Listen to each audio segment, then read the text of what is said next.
warahmatullahi wabarakatuh. Selamat pagi anak-anak.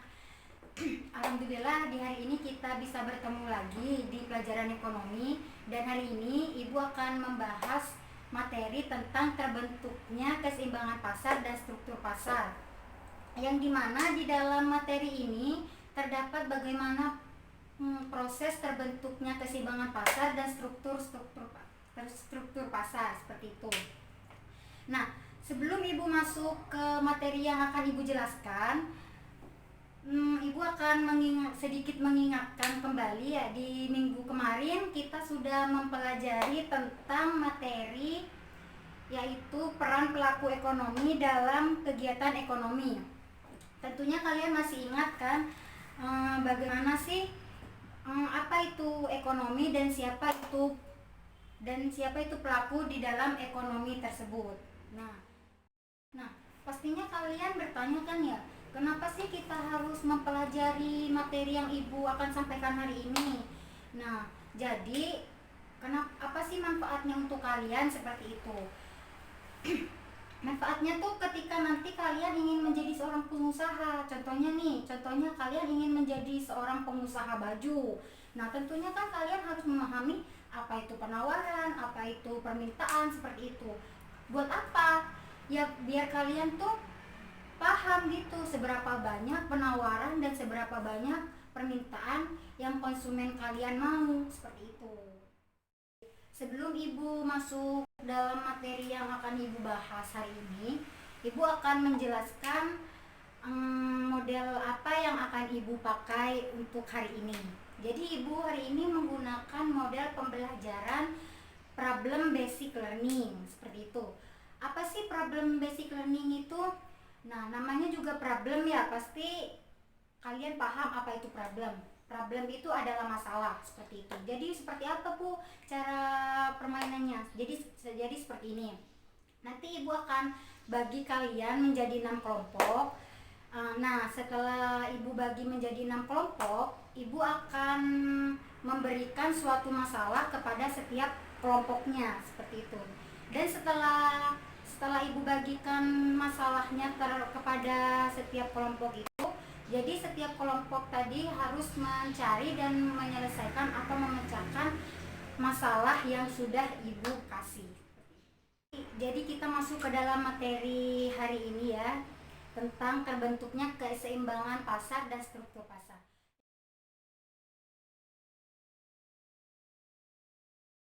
Pertama yaitu di sini ada permintaan.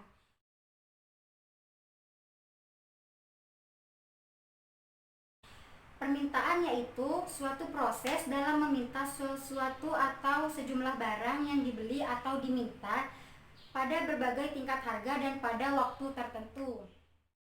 Nah, di dalam permintaan ini tersendiri memiliki beberapa faktor yang dapat mempengaruhi permintaan itu sendiri.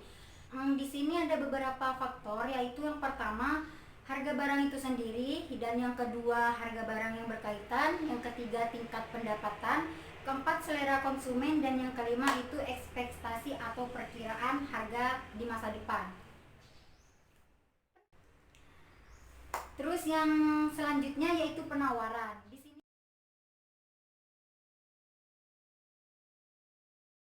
maksud dari penawaran itu yaitu jumlah barang atau jasa yang tersedia dan dapat dijual oleh penjual pada berbagai tingkat harga dan waktu tertentu. Dan di penawaran di sini juga memiliki beberapa faktor yang dapat mempengaruhi, yaitu yang pertama ada harga barang itu sendiri, harga sumber produksi, tingkat harga, dan ekspektasi atau perkiraan.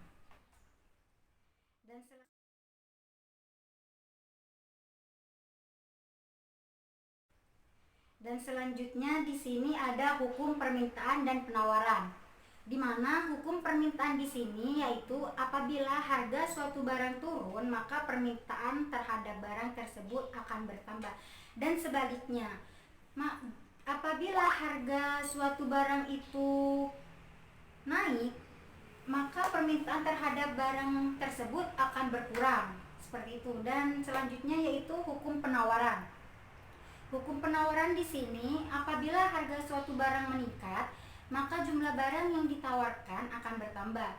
Sebaliknya juga seperti itu, apabila harga suatu barang menurun, maka jumlah barang yang ditawarkan akan berkurang. Selanjutnya yaitu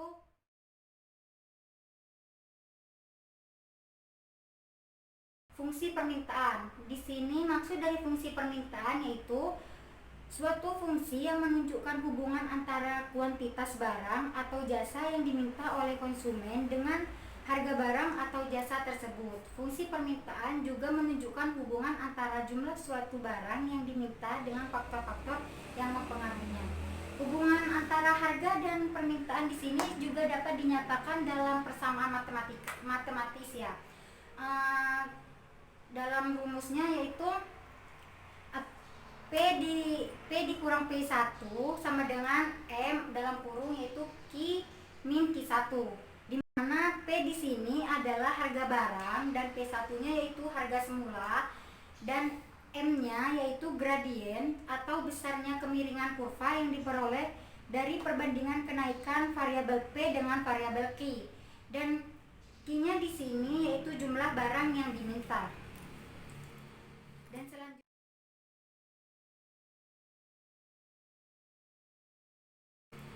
Dan selanjutnya yaitu fungsi penawaran. Yaitu fungsi penawaran harus sesuai dengan hukum penawaran yang menyatakan bahwa bila harga barang naik, maka jumlah penawarannya juga bertambah, dan apabila harga turun, maka jumlah penawarannya pun juga ikut menurun.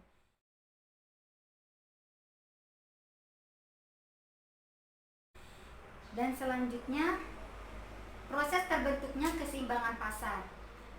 Di sini saat keseimbangan pasar terbentuk, proses jumlah permintaan akan sama dengan jumlah penawaran sehingga membentuk jumlah keseimbangan. Demikian pula dengan harga-harga yang diminta akan sama dengan harga yang ditawarkan sehingga membentuk harga keseimbangan. Dan pengertian harga keseimbangan tersendiri di sini yaitu suatu tingkat harga yang pada tingkat harga tersebut jumlah yang ditawarkan sama dengan jumlah yang diminta. Selanjutnya yaitu pasar.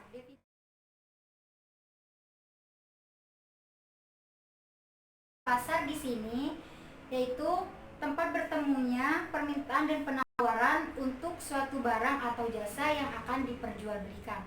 Dan di sini juga ada peran pasar. Di sini ada 3, yaitu yang pertama tempat informasi, yang kedua tempat untuk promosi, dan yang ketiga yaitu tempat pendistribusian barang hasil promosi.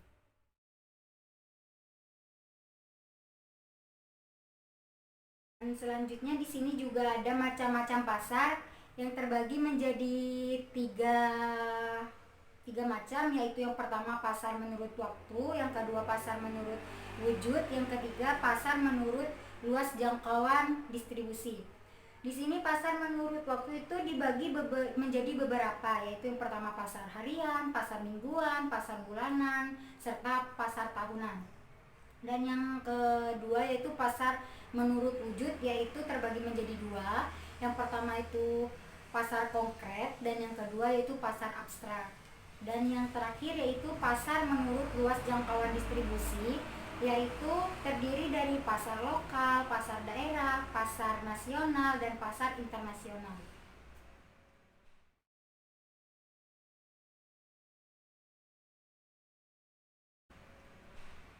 Dan selanjutnya yaitu